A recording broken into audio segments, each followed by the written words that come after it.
The man of the hour, the man who proved everybody wrong Saturday night, who proved media members wrong, who proved fans wrong, who probably proved people in the audience wrong. Number 5 ranked featherweight Calvin Kattar, who is coming off one of the biggest wins of his career. Cal, thank you for your time. How are things with you today? I'm doing good, Mike. Thank you. I didn't prove you wrong though, right? I proved you right. You proved me right. You proved me right, my friend. All right, good man, good man. Just making sure. Well, I saw you call out a couple of media members with the mug. I was hoping I wasn't one of them. Yeah, they're lucky. That's all they got. That's it. Well, let's get it straight into it. What a fight! What a win over number 8 ranked Giga Chikadze. Cal, I watched that fight. I'm gonna be honest. I fell asleep watching the cards because it was 2 a.m. Right.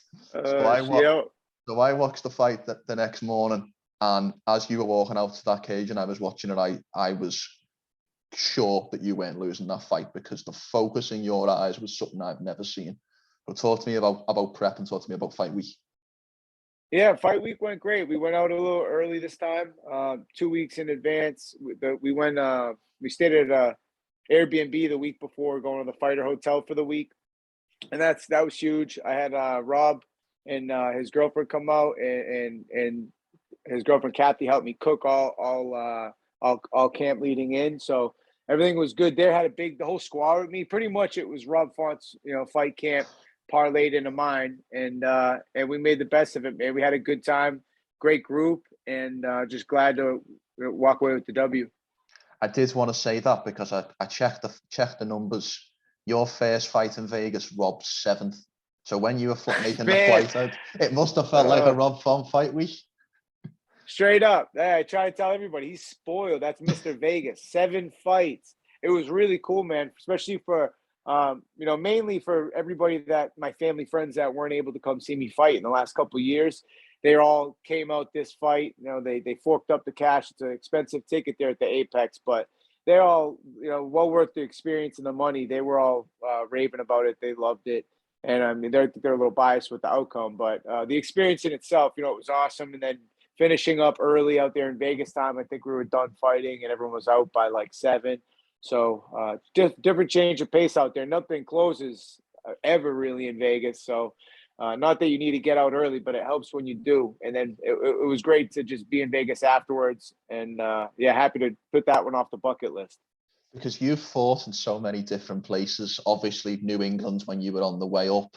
I saw you fought in Calgary. I saw you've obviously fought in Moscow, Fight Island. So was it a bit different having fought in Vegas? Is the city when it comes to fighting, but was it different having the post-fight celebrations in Sin City? Yeah, we kept it low key, but I mean it is the fight capital of the world for a reason. In and out, it was a good setup.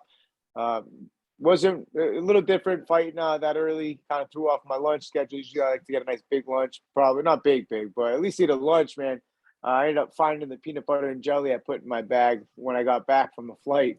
But yeah, no, it was great, man. Fight capital of the world. It was awesome. Afterwards, we just stayed low key at the hotel. My buddies got me a couple chicken parms from Sinatra's at Encore.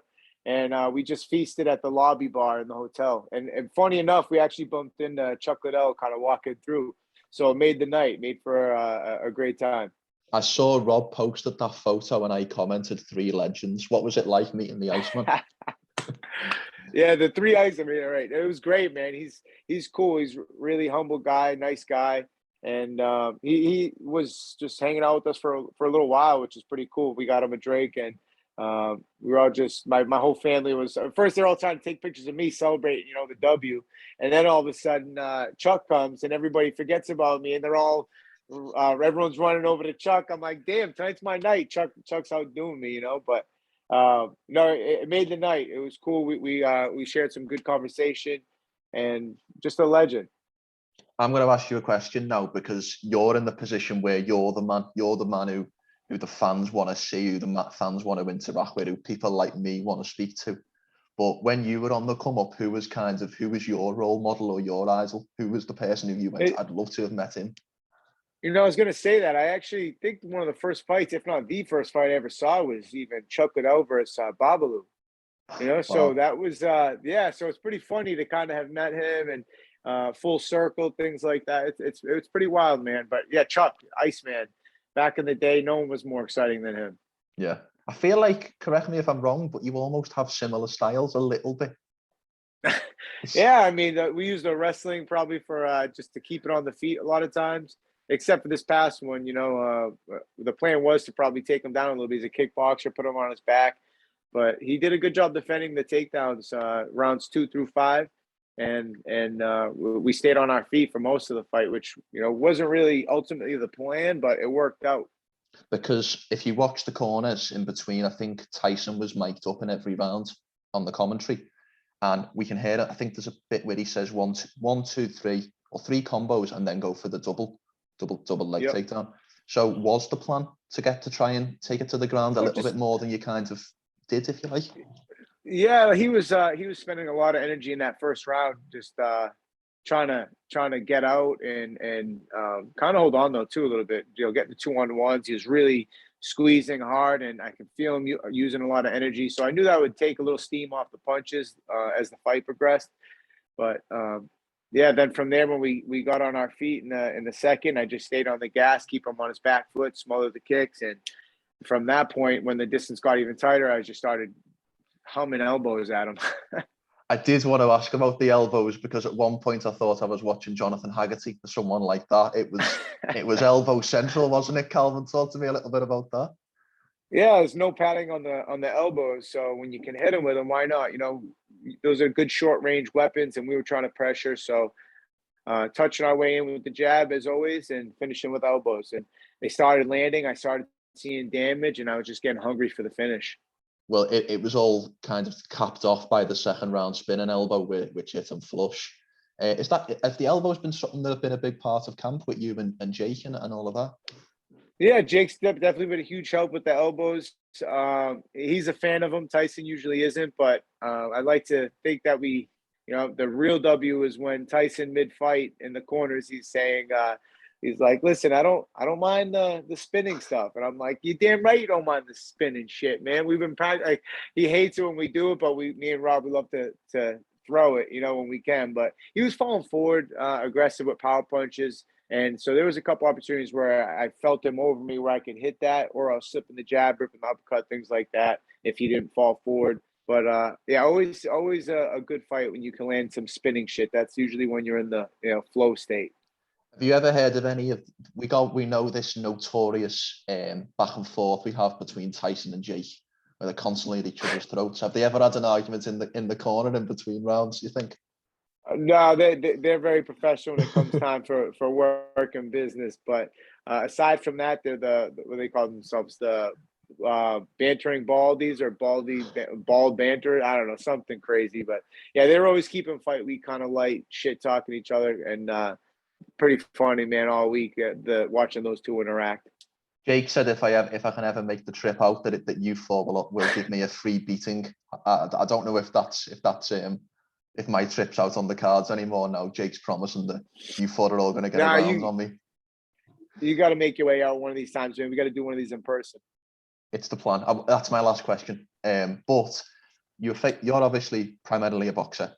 We've got Giga, who's the glory kickboxer. So from a fan's perspective, you obviously had to close the distance as you did, but that's going to wear on your gas tank so much. So what was obviously we kind of knew your game plan going in to a certain extent. But what's it like kind of executing that and just being on the front foot so much for 25 minutes? Yeah, well, at the start of the fight, I said to myself in my head, just like, let's drown, let's drown. Because I know if we push the pace, sink or swim, he's drowning first. So just making that commitment to yourself to push through when you're tired, knowing that he's ready to quit. He's even more tired. So every time I would get exhausted from the fight, or just feeling the push, I just knew he was in worse condition. So that gives you a second wind to go and just push the pace again and more. So yeah, that was the plan. It worked out, and he couldn't really get the space or the energy to muster up any damaging shots or fight enders. So he hit me with some, don't get me wrong, but just pressuring through and matching the fire with fire our best defense was just having that offense, staying on offense. I feel like I can ask you this question because we've got a good relationship, but what is it like between the fourth and the fifth round when you're sat on your stool and you've fought 20 minutes and you know you're in the ascendancy, but you are presumably supremely tired? What is that feeling like? Man, it's definitely a moment that you take in, but you try to not, you don't get too immersed in it, man. He's feeling the same way, and it's really not the best way I describe it is it's not kind of what you given, it's still what you got left. You just kind of focus on what you got left, and then just leaving it all out there, whatever that looks like, whatever that is. Just don't take it home with you. Leave it all out there. Yeah. What was fight week like for you? Because we saw Max pull out of the Volkanovski fight, and there was all these interviews and this press about Giga could be next. Should he, or if he, or when he beats Calvin Kattar? What was kind of all that messaging like for you? Did you read into any of that at all? Didn't read it, but I was aware of it, and the disrespect was real, and I felt it, and I wanted to keep that feeling all the way up until fight night when I can make him pay for it, and you could see how that came out in the fight. I was looking for the finish and just trying to push the pace and make him eat his words. Was it Giga's words that you were upset with, or kinds of the outward media? No, more Giga, because it was more like he was overlooking me. The media, that's their job, headlines and stat. And then the fans, they don't know any better a lot of times. But the opposing fighter, calling out the champ. But like I said before, and they all want to cut the line with their mouth, and they don't want to earn it with their fights. It's just what you see nowadays. People think that that's the mold ever since Conor, but Conor went out and finished. He also got the results. That's why he's who he is. But people are trying to copy that, and it's a slippery slope because you end up on the shit end of a fight like that, and then they're all going to be coming at you. That I can only imagine at this point. But he's not making it any easier on himself, saying that he would have beat me, 9 out of 10 times. That's not really the mindset. I think of it's not a positive mindset to take, from a negative situation like the loss he got. You just got to focus on regrouping, man. But whatever, I'll let him figure out all that. I had to deal with that shit last year, and I'm on it this year, So better start to 2022 than 2021, and looking to build that momentum. 100%. I want to talk about that because there's been a lot said about the Max Holloway fight. I don't want to speak about it anymore, because I know you get a lot of it. But I just want to ask you plainly, Cal, what was it like getting your hand raised Saturday night after the 12 months of people talking about? Yeah, so like I said, there was plenty of motivation just coming off the Max fight, right? How that went down, and then having to be patient for a year. All that motivation just building, and then having my opponent overlook me and say the things he said, and then all the media and everybody counting me out. It definitely felt, made it all that much better when I got my hand raised. It was just, it's great proving people right, and it's almost even better proving them wrong. So you just gotta find things to get chippy with, and take that energy into training, and then the fight with it. It was alive and well in my head, and was happy to get my hand raised and put an end to it. Was it difficult to stick to a game plan with them kind of extra motivations and extra emotion going into the fight? No, it was what it was, man. He did present, problems. He had everything was, he was who he thought he was, but it was just getting the job done and going through it. There's one thing about knowing what you got to do, and there's another thing just doing it. So getting it done felt great at the end of it, and being in Vegas, like we said, that much better. I've never been in the States, Calvin, but what are the best, other than New England, what are the best cities? What are the best cities to have a one night in, if you like? Well, I mean, depends what you're looking for, but people usually either go like the New York, Boston, Miami, California, Vegas, but there's some other good spots in between if you're into that type of stuff. Well, I just want to mention as well very quickly, and I know because after your post-fight interview and a couple of other interviews you've done, you're not talking about specific names next, but I guess what I want to ask is who's on Calvin Kattar's Kattar's radar? Who would you kind of look at and go, that's an acceptable fight next for me? Everyone's on my radar, but ideally anybody above me, just trying to climb the ranks and usually do that by fighting up. So we'll see what type of opportunities present himself. That's the beautiful part of having Tyson involved. He's always making sound decisions. That's my Bill Belichick, and I'm out there on the field, putting in the work every day, just focusing on the fight. So it's nice to have that combination, and just excited for whoever it is that is next. Is the three kind of names that I've seen have been Brian Ortega, Yair Rodriguez, and Josh Emmett. Is there any kind of preference style matchup? Because they all sound like bangers. Is there any one that you look at? Me versus him? Yeah, you already know. Plus, they all present problems. Like I said, it's just it's just about putting together a game plan and then making it happen on fight night. So no, they're all kind of the same, to be honest, as far as whatever opportunity is next. I don't have a preference, but ideally I would say maybe Yair and Ortega, just because they're higher ranked, and trying to, like I said, fight up. When do you want to get back in the cage, and what's the goal for Calvin Kattar in 2022? Just more big moment opportunities like we always talk about, and you get them by winning and putting in the work. So just a lot of putting in the work, especially following that last performance, because the fights don't get any easier, especially when you win and you just climbing and up that top five, man. It's it's another level. So just trying to put in the work, be ready for that next moment, whenever it's going to be, and whoever it's against. How's I haven't spoke to him since the Aldo fight, but how is our boy Rob Font? When do you think we'll see him next back in action? He's doing great. He's out in Florida for a birthday party, and he'll be back, I think, tomorrow. And then we're gonna get some Ralphie's, nice chicken parm, and all is right, man. Yeah, we're all ready to get back to work, and hopefully he's up next soon too. Fantastic. Well, I've got one final question for you, Calvin. I have said to Tyson, and I've made this promise after your last fight, that for 2022, a big goal is for me to get over there and spend some time with you guys. What would be better, in your opinion, coming over and spending time with you in Boston, or coming and spending time with you on a potential fight week? Shit. I would say fight week, just to get a feel for the war room, and just what that's like, the whole process. And you get to meet the team, It's different, the camaraderie of a team on fight week than in the banter, than on the everyday. Fight week is something else. Do you, obviously, I've spoke to so many fighters and they all give me different perspectives of fight week.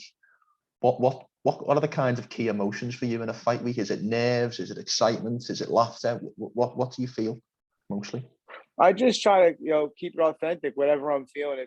It could vary, but usually always optimistic, focused, dialed in, ready to go. But yeah, and trying to keep it light, enjoying the moment and not letting it get too big. Well, listen, I very much look forward to seeing Calvin Kattar in 2022, and I very much look forward to hopefully one day shaking your hand or bumping your fist and hell yeah, let's go. I'll keep the boys in the loop and see if we can potentially sort a date out to fly out and meet you guys. Looking forward to it, bro. Keep me in the loop. We got to get something booked to get your ass out here, so we'll do our part on our end. Means the world, Cal. Honestly, the relationship that I've built with you it means so much, and I very much thank you for giving me your time. Just 4 days removed from an absolute war. Yeah, please, appreciate it, man. Always good talking to you, Mike. Before we finish, Cal, how can people find you, the cartel, and any sponsors on social media? Yeah, Instagram. Check us out on New England Cartel MMA, and you'll see all our list of sponsors on there. Shout out to all of them, and follow me on @Calvin Kattar on Instagram, and that's it. I'll see you guys next time, and we'll hopefully have a fight book soon, and get back to the war room, man. Ready to get going. I'm ready to see it. Thanks again, Cal.